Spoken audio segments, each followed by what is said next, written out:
Assalamualaikum warahmatullahi wabarakatuh. Halo semua. Di sini saya akan menjelaskan mengenai Bowen Systems Therapy. Nah, untuk itu sebelumnya siapa sih tokoh dari terapi ini? Tokoh dari terapi ini adalah Murray Bowen. Murray Bowen lahir pada tahun 1913 dan meninggal di tahun 1990 karena kanker paru-paru. Bowen merupakan anak sulung dari 5 bersaudara. Ia adalah seorang psikiater yang mencetuskan terapi keluarga Bowen.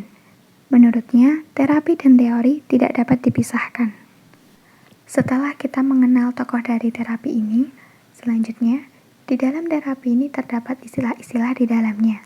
Di antaranya yaitu yang pertama, ada differentiation of self.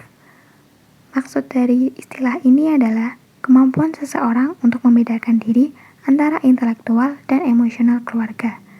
Contohnya saja, di dalam suatu keluarga, ada 2 anak perempuan yang bernama Amel dan Melissa. Amel ini memiliki pikiran sendiri dan lebih jelas tentang apa yang akan dilakukan dan tidak akan dilakukan. Sedangkan Melissa, dia tidak dapat mengekspresikan dirinya secara akurat, sehingga dapat menyebabkan masalah dalam hubungan yang mempengaruhi keluarganya. Yang kedua ada multi-generational transmission process, yaitu suatu proses emosi atau masalah keluarga yang ditransfer dari beberapa generasi ke generasi yang lain. Contohnya, ada seorang kakek buyut yang rentan terhadap ledakan emosional dan depresi. Hal ini dapat mempengaruhi fungsi nenek yang kemudian mempengaruhi fungsi ayah. Setelah itu, pada akhirnya akan berdampak pada kesehatan psikologis sang anak. Selanjutnya, Nuclear Family Emotional System atau proses emosional keluarga inti, yaitu menggambarkan pola fungsi emosional dalam sebuah keluarga. Contohnya, seseorang memilih pasangan yang tingkat perbedaannya sama dengan dirinya sendiri. Family Projection Process, proses emosional yang dimana orang tua akan menyampaikan atau melekatkan emosional mereka pada anaknya. Contohnya, ada seorang anak yang bernama Zahra. Nah, dia ini tidak mau untuk pergi ke sekolah dan ingin tinggal di rumah bersama dengan orang tuanya. Maka, dalam hal ini, sang anak dapat dianggap telah menyatu dengan orang tuanya. Triangles. Maksud dari teori ini adalah hubungan kecemasan atau ketegangan 3 orang yang menghalangi sistem emosi keluarga. Dalam menghadapi stres, 2 orang anggota keluarga cenderung untuk membawa anggota lain. Kita ambil contohnya saja, Andi dan Rara. Mereka berdua adalah saudara kandung yang sedang bertengkar.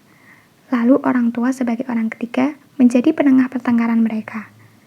Jika orang tua tidak dapat mengontrol emosinya atau tidak dapat netral dalam menyelesaikan masalahnya, maka akan memperparah situasi. Selanjutnya, sibling possession, yaitu hubungan antara kepribadian berdasarkan urutan kelahiran berpengaruh pada fungsi seseorang dalam keluarga. Contohnya saja, seorang anak sulung menikah dengan anak bungsu.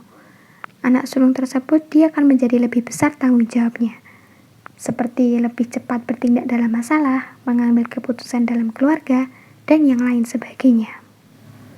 Istilah yang terakhir yaitu societal regression, di mana masyarakat sebagai sistem sosial sama seperti keluarga, yang bergerak menuju kesamaan atau ke arah individualitas.